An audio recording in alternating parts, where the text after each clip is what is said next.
So from the press conference, we've had a bit of nose rubbing, a bit of Pinocchio from Dana White, saying Khabib is the most popular sports star in the world. We've had a bit of self-soothing from Khabib himself. If I could please, when we were talking... And a bit of a dog chomping at the bone from Gaethje whilst looking at Khabib. But, So UFC 254, this is stacking up to be a fantastic, intriguing, technical, could be possibly an explosive fight. And what we're going to do, look at here, is look into the body language, subtle as it was, where you've got one absolutely chomping at the bit, and there's a few variations that I'm going to show on that body language. You've got one who seems quite calm, quite methodical, but right at the end, I'm going to show you something that Khabib doesn't do that will answer some of the, one of the big questions that I've been asking. I've done a video yesterday, I'll put the link in below, about what will the impact of his father not being present have on his physical performance. And my body language gives us a little indication of what's going on right there at that press conference. Doesn't mean it will translate into the fight, we don't know.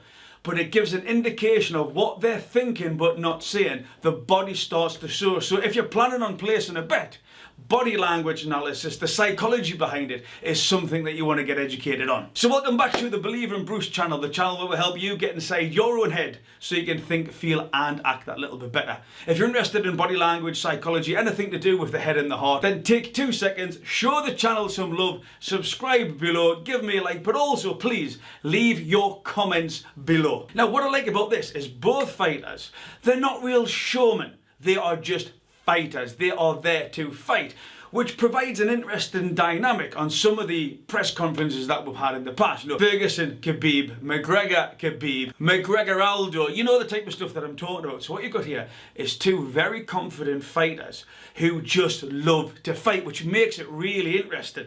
But they're still giving off some body language, although there was no dogfighting, there was no going backwards and forwards. Remember, what they say or what the other person says, and then how they react at that T-junction, that particular time. That gives us an inkling at what's really going on inside the head. So the first one I want to show you here is actually not the fight, as it's of Dana White. Dana White's saying how Khabib is one of the biggest sports stars on the planet, alright, on the planet.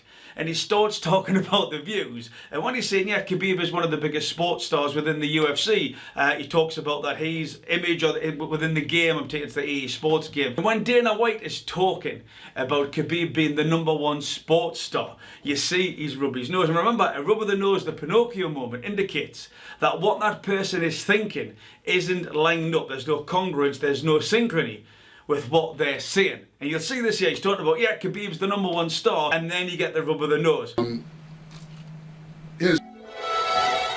I wonder who Dana could be thinking is really the #1 star. Now the next bit here is a self-soothe from Khabib. Now Khabib doesn't really give much off ever, especially in this type of press conference where it's calm, it's methodical, it's polite, it's respectful. But when a reporter asks him about he's going for 30-0, and he says about Justin, alright, that I'm focused on Justin.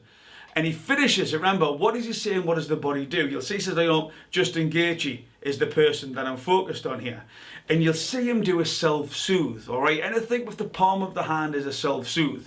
Is that he is aware of the threat. And again, this should come as no surprise, he said it in the press conference. Both guys are really authentic, both guys are really honest.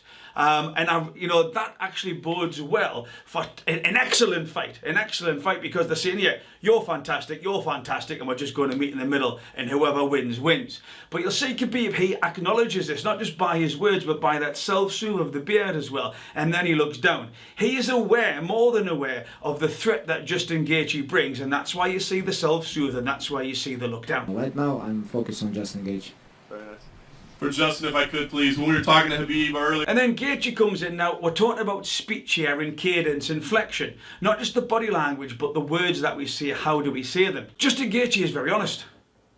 Yeah, he's talking about Khabib, how many fights has he won, how many times he's gone through this, etc. So he says, you know, Khabib is brilliant at what he does. I'm expecting the best Khabib to be present. Now, what is important about that? Well, the fact that he's comfortable enough to offer the truth. He's not trying to diminish Khabib's potential. He's not trying to diminish Khabib's achievements. What he's saying is, I have prepared for you, I am accepting, I am embracing all that you are capable of. And that's why I think I stand the best chance of winning you. Because I am ultra aware and accepting, but I can handle that as well. I can handle what's coming at me. I can handle the thoughts and the pressure that come from fighting you, Khabib. But I will acknowledge that you are very good at what you do. But I am also, because of that acknowledgement, in a better place mentally, thus physically, to actually come out and try to win the fight. Confident in what he does. He's done it 28 times. So, you know, I expect him to believe that that's going to happen. I've been telling myself that's going to happen, as a matter of fact. And what I really like here is Khabib's humbleness. So Dana and Justin are talking about how many rounds Khabib has actually lost. I mean, what a conversation to have. Yeah, like getting together. How many rounds has Khabib lost in his whole UFC career? Dana's saying 4, Justin's saying 1. Again, very humble, very authentic from Justin, that he's got the courage, the openness to acknowledge Khabib is, you know, he's something special. But what you see from Khabib, a lot of fighters, say for example Conor McGregor, would absolutely rejoice that, yeah, I am fantastic, I am brilliant, say that again. But what you see Khabib do here is he does a self-soothe with the microphone. He's uncomfortable with that praise and that moment being offered to him. And that's why you see him, you know, he's not speaking to himself in his head. That's why you see him do that little self-soothe with the microphone. He's uncomfortable with the praise being offered, which speaks volumes about the guy's genuine character. Nice. Just 1. 4? I'd say 0, but they say 1. 1? Yeah, they say 1. Yeah. So, you know what I mean. This bit I like. This bit I really like. So they've asked Khabib about, you know, what does he do when he retires or when he goes past 30, you know. And Dana starts saying, well, you know, Khabib's just said that he's going to be sticking around and etc, etc. Now, sticking around and going on to that next opponent means Justin Gaethje's lost. Now, what I love about Justin Gaethje, he's ready to roll here. Yeah, remember, he's respectful, he's truthful, he's authentic. But what you see is that teeth coming out. And not only that, what we've got is a behavioural cluster here, all right? A behavioural cluster. Where not only do the teeth come out, he actually looks over towards Khabib. He looks towards the threat. Now, a lot of fighters would look away. You know, eye contact is one of the most powerful actions within the animal kingdom, of which we are animals. Not just in Gaethje. You see that teeth come out and then he looks towards Khabib. This guy is here to win. Be under no doubt, he is here to win. Look at this frustration coming through. Look at the anger. Look at he's just ready. He is ready to roll. But, You know, this part here, this is the bit for me that answers my question.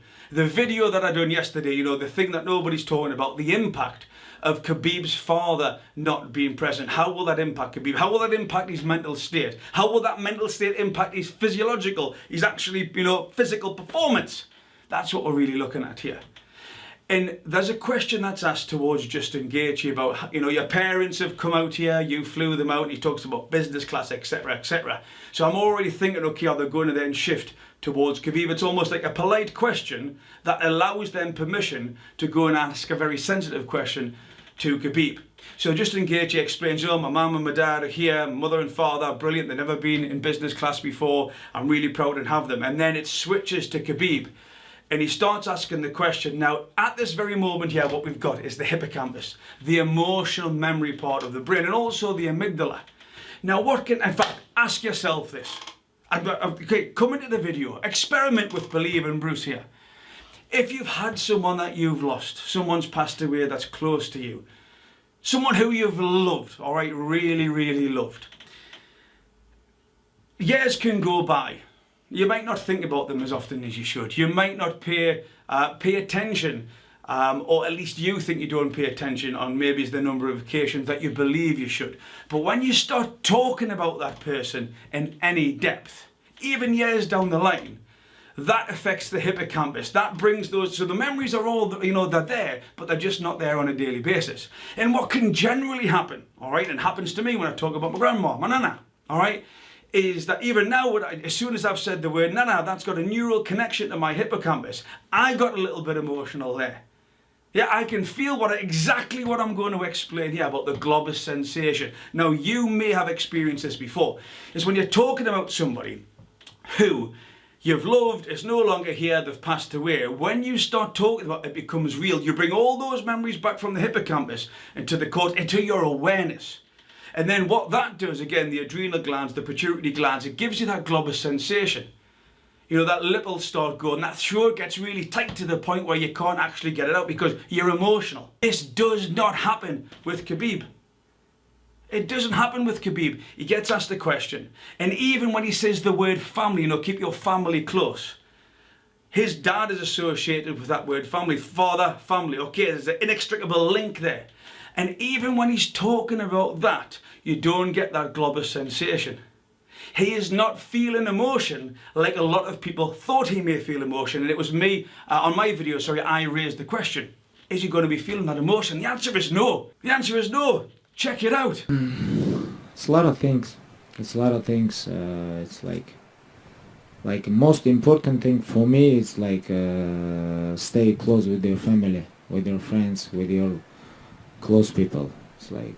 And because of that, you know, this neural connection, because there is no global sensation there, I believe that we are going to get the best Khabib on the night. I also believe that we're going to get the best Justin Gaethje. But for me, you know, how will Khabib's mental aspect be affected by his father's passing?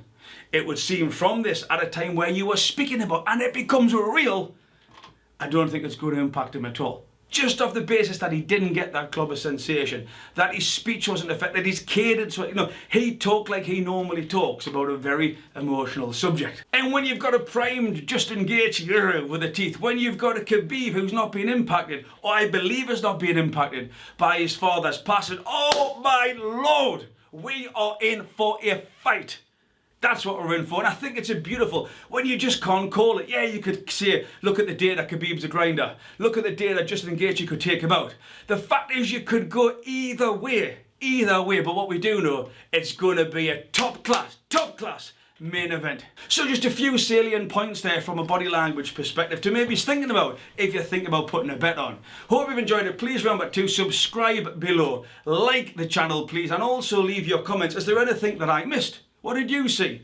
Is there anything you want to ask me as well? Or if you've got any ideas for future videos, leave them in the comments. Now, this Saturday, you can catch me on True Geordie's live stream. Me and the lads will be there. They've actually got a legit MMA champion coming along onto the channel to provide some commentary as well. So 7 o'clock, True Geordie's channel on Saturday night. But more important than any of this, believe in Bruce. Remember to be kind to yourselves and each other.